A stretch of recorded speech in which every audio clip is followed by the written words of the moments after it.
suspects of a gang of 5 are said to be responsible for the insecurity that reigns on National Road number 5 in the Mongo Division. They are said to have caused enormous pain to the population of Manjo and beyond, as no day passes by without homes and individuals being robbed of their property, with several complaints from the population, including a manhunt comprised of both the population and security officers that alleged criminals were neutralized, presenting them to the public this December 15, according to security officers, sends a strong signal to accomplices still on the run.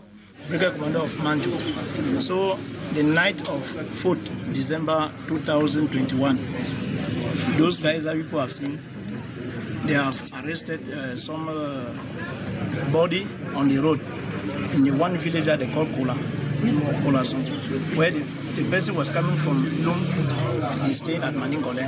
So from there, these boys, they took their own motorcycle at Kola.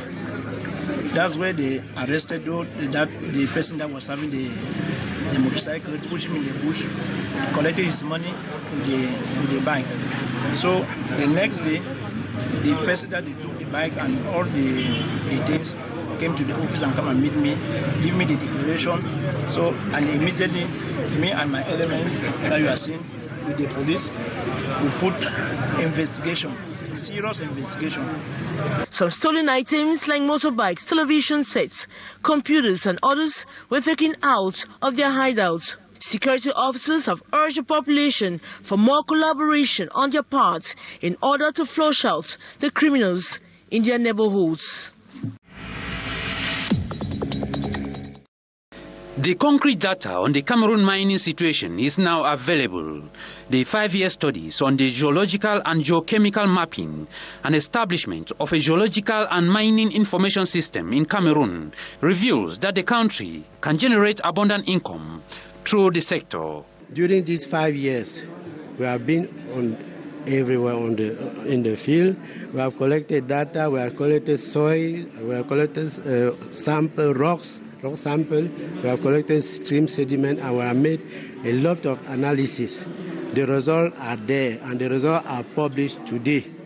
The result says that Cameroon has a big potential.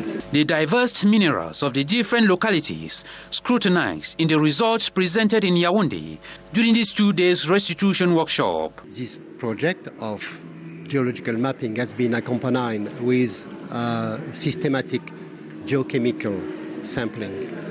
And now the Ministry of Mine has that knowledge, and I think that in the following months, the most important thing is to share or to think about how to provide this information to investors, because on the basis of this new knowledge of mineral resources, precious metal like gold, but not only rare earth elements, which are quite important for new technology. The move to modernize the mining sector is also taking into consideration local mining companies with the training of hundreds of Cameroonian youths with mining capacities. The implementation of the results of the 5 years research work by the Ministry of Mines, Industries and Technological Development, highly awaited. The cause of load shedding in the North Interconnected Network at the Lagdo Electricity Dam is glaring. The normal 60 megawatts produced by the dam has drastically dropped to 13 due to water shortage and power production unable to satisfy demand. You didn't receive enough water in hydroelectric dam of Lagdo this year. This is the main problem. There is no water. So the production decreases year by year. And the problem is, what can you do? What is the solution? The Minister of Water and Energy was in Gide to explore possible solutions to power supply. Solar energy will therefore be used to produce more megawatts to serve the population. The head of state instruct to find solar solution. That is why you are going to move to Guinea to see what we are doing there. You have a new station, new solar station you are installing there. And with this station, you are sure that the first megawatt will be available before the CAN. And you have another thermal station which would be installed there before the beginning of the CAN. This solution will permit to increase the production for the populations. He also announced that close to 55 megawatts will be injected for household use, a solution that will be permanent from April 2022. Si dans l'ensemble on note une certaine accalmie dans le département du Logone et Chari, signalant qu'hier encore à Kalgoulo, certaines personnes se sont vues menacées, attaquées sur leurs terres. Le gouverneur de l'extrême nord est depuis une semaine réfugié à Kousséri. À l'origine de l'affrontement intercommunautaire du 8 décembre dernier, des faits et gestes qui fâchent les Arabes choix. C'est que ni l'administration, ni les forces de l'ordre n'ont été à la hauteur pour gérer ces douloureux événements. La langue locale s'invite pour illustrer le vivre ensemble qui a toujours prévalu entre ces deux peuples. Le chef de l'État y attache du prix. Paul Atangandi est un messager de paix à Kousséri.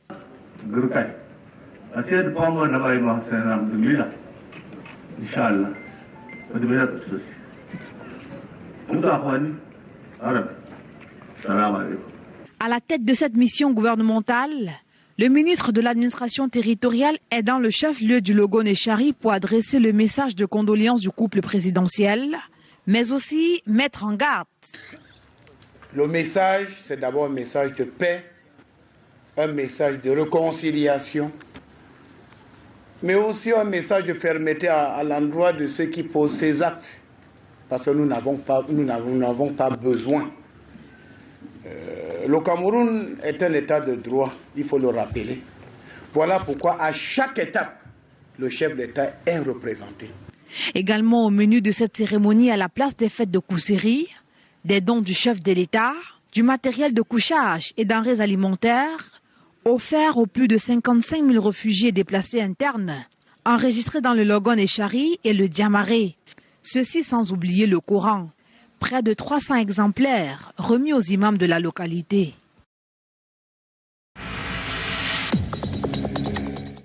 Des sages-femmes prêtes à l'emploi. Arrivées en fin de formation ce 14 décembre, ici à l'école des sages-femmes de Bonindale à Douala.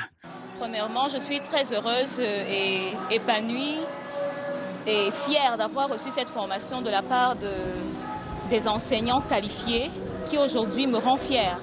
Et je suis sûre, avec l'aide de ces mêmes enseignants et celui du gouvernement, de pouvoir promouvoir la profession noble qu'est la profession de sage-femme dans le Cameroun et pourquoi pas dans le monde entier. Après 3 années de formation, elles n'attendent plus qu'à être recrutées dans les différentes formations hospitalières du pays. Ce sont des sages-femmes, pas seulement salles d'accouchement, car elles sont cliniciennes et communautaires. Et peuvent travailler partout où besoin se fera sentir, même dans les établissements pour la promotion des grossesses non désirées. La cérémonie de ce jour a été l'occasion pour les responsables de l'école de revenir sur les missions qui sont les leurs. Ce sont des produits qui sont là pour la transformation du système de santé, déjà qui se veut transformer, comme le dit le ministre de la Santé. Quant aux sages-femmes en activité, elles recommandent à leurs jeunes sœurs de s'armer de patience et de courage. C'est pas du tout facile sur le terrain à côté. Moi, je leur demande beaucoup d'être patients et vraiment de se gagner parce que c'est pas du tout facile avec cette femme que nous recevons. C'est au total 33 jeunes qui ont reçu juste des attestations. Les diplômes, ils les recevront dans les mois à venir. Tel une rockstar, Samuel Eto'o entre à San Mélima. Ils sont nombreux à être venus à l'entrée de la ville ce mercredi matin célébrer le nouveau président de la Fédération camerounaise de football. Il est reçu par le maire Jean-Faustin Bekono et le bureau exécutif de la Ligue régionale de football du Sud. La caravane a de la peine à se mouvoir pour l'hôtel de ville, tant la route est obstruée par les populations venues féliciter le nouveau patron du football camerounais. C'est une très grande joie pour nous, population de Sameliva. Grande joie à double titre. Premier titre parce que Eto Fils est une grande star mondiale. Quelqu'un qui a servi le Cameroun. Quelqu'un qui a hissé le Cameroun à un niveau très élevé à travers ses prestations et les victoires engendrées autour de l'équipe nationale. Alors, c'est une icône pour la jeunesse que nous sommes. C'est une icône pour la République. Un modèle de travail, un modèle d'abnégation, un modèle d'engagement, un modèle de patriotisme. Tour à tour, Céline Eco, première vice-présidente de la FECAFOOT et par ailleurs présidente de la Ligue régionale de football du Sud, et Samuel Eto'o s'adresse à l'assistance. Question de dire merci à une région qui lui a fait confiance avec 6 voix sur 6. Je veux saluer Madame Céline Eco pour le développement de notre football en général et le football féminin en particulier. Toute sa grandeur au football camerounais. Comme disait à une époque, le 29 dans les jeunes outres, Samuel Eto'o parvient à être un jeune dans la mise en place de la FECAFOOT. D'abord comme un enfant de la maison. Et il fait un tour à Sarmelema qu'on dit de l'Afrique soit fidèle enfant, où l'hymne national est sorti. Et je pense qu'en termes d'émotion, l'émotion est grande. André Noalessiane, président de la Colombe du Sud, et son équipe ont donné des présents de valeur à Samuel Eto'o. C'était tout un événement festif, la présence de Samuel Eto'o à San Milima, conclu par des scènes de danse et de liesse dans la capitale du Sud, Cameroun.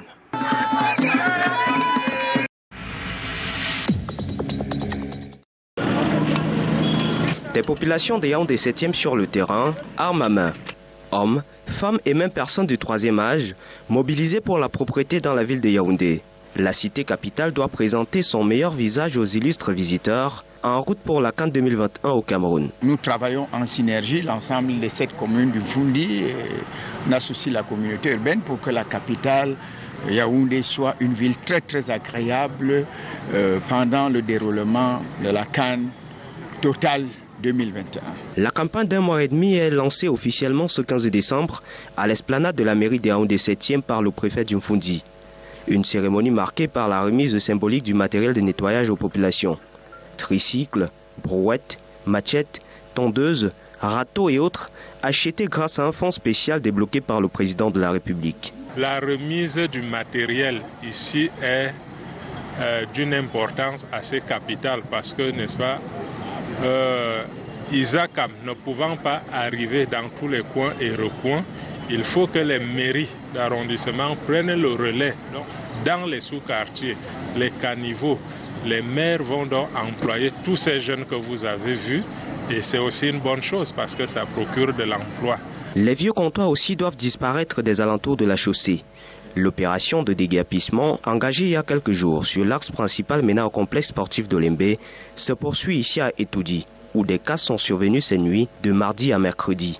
Pour la CAN, la ville de Yaoundé doit être propre au sens premier comme au figuré. Les actes de délinquance seront sanctionnés avec la dernière énergie, promesse du préfet du Fundi.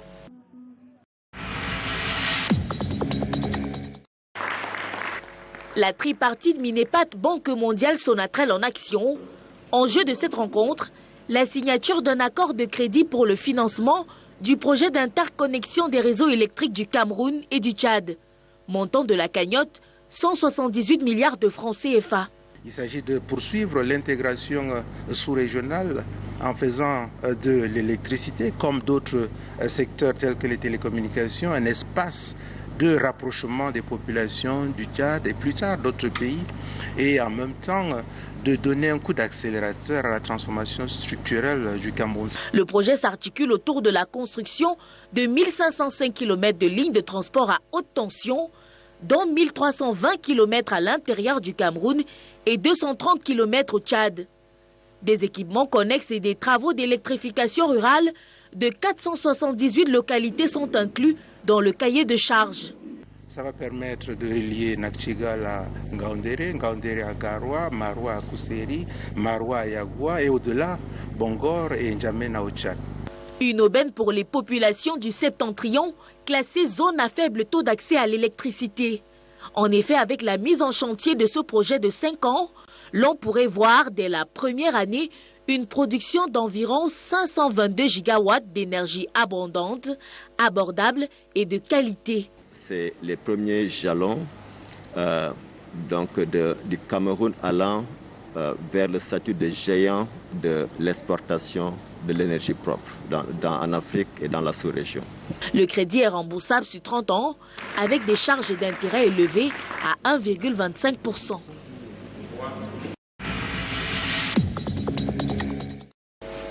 The African Cup of Nations in Cameroon shall also be a moment for dedication to discover the very rich Cameroonian meals, ranging from the famous kati, fufu corn and vegetable, water fufu and ero, achur turning banana, pounded Aratian beans, coquine dole, ekwang and many others, the taste of the 4 cultural zones of Cameroon. In a preparatory meeting this December 14 at the Cameroon Ministry of Tourism, stakeholders say it is time to get youth involved into co-create activities. Yes, it is to mobilize the youth to the event, to the festival.